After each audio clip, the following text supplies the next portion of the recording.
If you're wondering, is there any real journalism out there? There is. You got to look for it now. Not like the old days where it just happened. Sort of like customer service, where customer service was expected. Right. Now it's a surprise. Good journalism, unfortunately, now can be a little surprising. David Gold and the staff there at Inside NU at Northwestern University has been doing it. As a matter of fact, David just got promoted.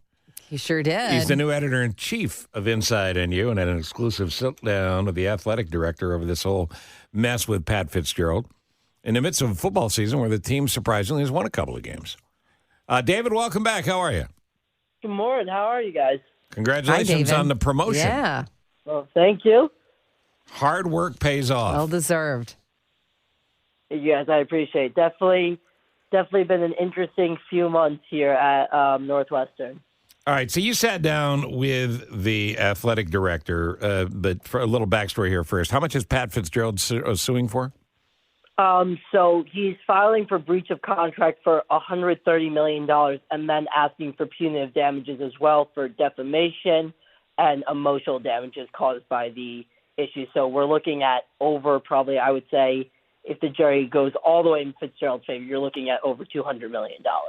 The university fired him for cause, right, for being at the head of a program that seemingly ignored complaints about abuse and possible abuse. Is that the whole story? Correct. So in the exhibits released by attorney Dan Webb, Fitzgerald's attorney, they attached Fitzgerald's contract, which had 6 clauses in his contract for termination for cause. And one of them is, and quote from the contract, quote, or reasonably should have known of the commission by any member of the football coaching staff of a deliberate or serious violation of any law, rule, regulation, constitutional provision, bylaw, or interpretation of the university. There's also a morality clause in this contract, so that will be what Northwestern will argue in court, is he violated those 2 terms. Now, the should have known part seems like the biggest problem. Yeah, that I think if you're Northwestern's legal team, that's probably where you're going to focus your attention to. Meanwhile, Dan Webb, you know Dan Webb? I do, yes. You ever have trouble? You want Dan Webb on your side. Mm-hmm. Dan Webb said his client, Pat Fitzgerald, and Northwestern had already reached an oral agreement before the 2-week suspension was announced, and the coach would face no further discipline from the university. So the university's going to have to explain that, aren't they? Yeah. They're going to have to explain that. In the contract, I haven't seen anything where it says that an oral agreement overrules the written agreement of this contract. Now, that's a different story. I'm not a lawyer, so that will be what Dan Website will try to argue. But it's interesting because if Pat Fitzgerald had held on to his job through this year, he was scheduled for a raise. He would have become – he has to stay within the top 30% of all Big Ten coaches. So he will have jumped from roughly $5.6 million to over $6 million if he had made it through the 2023 season. Exactly. And also, David, if you look back at the history of the team winning some of these bowls, I know they won the Citrus Bowl in 2021, and probably others under the coach's time. If those other schools or other schools would have probably paid him millions of dollars to go coach for them. And now if he's been fired for these reasons, there's really no place he can go. No one's going to hire him. I tend to disagree with that. We've seen college football coaches come back after multiple scandals. I feel like it's one of those businesses where someone will end up hiring him at a lower level or to let him restart his career. I would not be surprised if Pat Fitzgerald's back on the sideline relatively quickly. Well, possible. But when you talk about issues like this, when it involves kids possibly being abused, I think he's got a bigger hurdle to jump over.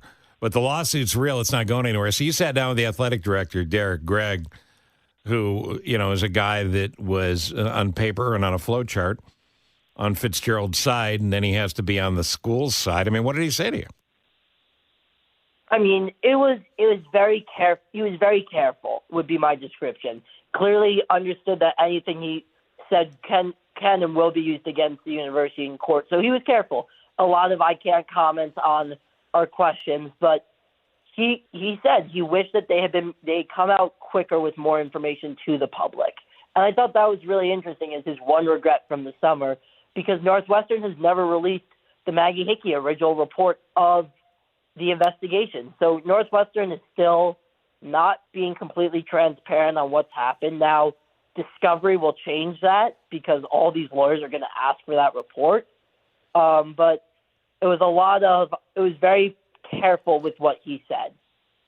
So where's it going to go? I mean, the Fitzgerald files a lawsuit last week. These things take a long, long time. Pat's got plenty of money. I mean, he's not going to go broke in the process. But what happens between now and then? The Northwestern tries to get an athletic department back on track and hire a new football coach. The team is playing better football than any of us could have expected. Interim head coach David Braun is very popular with his players. So the question now for Northwestern is, where does its search go and who ends up leading this program moving forward? And have any more of the players come forward since the big sort of, when we were talking with you all the time and the next person came up, the next person? I was thinking about this the other day. We really haven't heard any more players stepping forward. There have not been more players coming forward. I believe the last lawsuit that was filed against Northwestern from a player was early August, I believe sounds about right. But the attorneys from Levin and Perconti said that they say more lawsuits are coming. Whether or not they actually come are two separate things.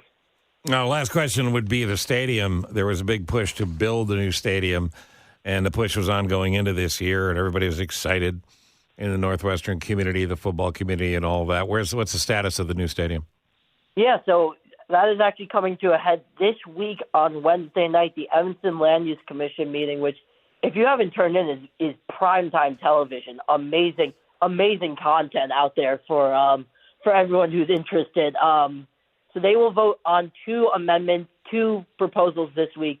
One for the new stadium, which will just be for the demolition and construction of new stadium, and one will be to change the U2 text amendment to allow Northwestern to host 6 for-profit concerts a year. And that's been a real point of contention. There has been about 6 hours of opposition testimony at this event. Northwestern this week will have roughly an hour to respond to all of the testimony. Northwestern can also submit a written rebuttal this week. So that will come to a head this week. And Jay, I was just thinking about some of the stuff you had asked me earlier this summer. Being back on campus now, it's definitely been a conversation piece here about whether or not it's actually been what people think about. Because some of these stories I've heard from people going, oh, it's not that bad, I've been through worse. I think we as a society have to relook at what hazing is and why so many people don't actually understand what they're going through wasn't okay. Yeah, 100%. Well said by you. And you're the right guy to lead inside NU. So, again, congratulations, David Gold, and I appreciate you being a resource for us. I appreciate you guys. Have a good morning. Right, have a good day. Get to class, David. It's early. He's very good. He should really be is. proud of himself.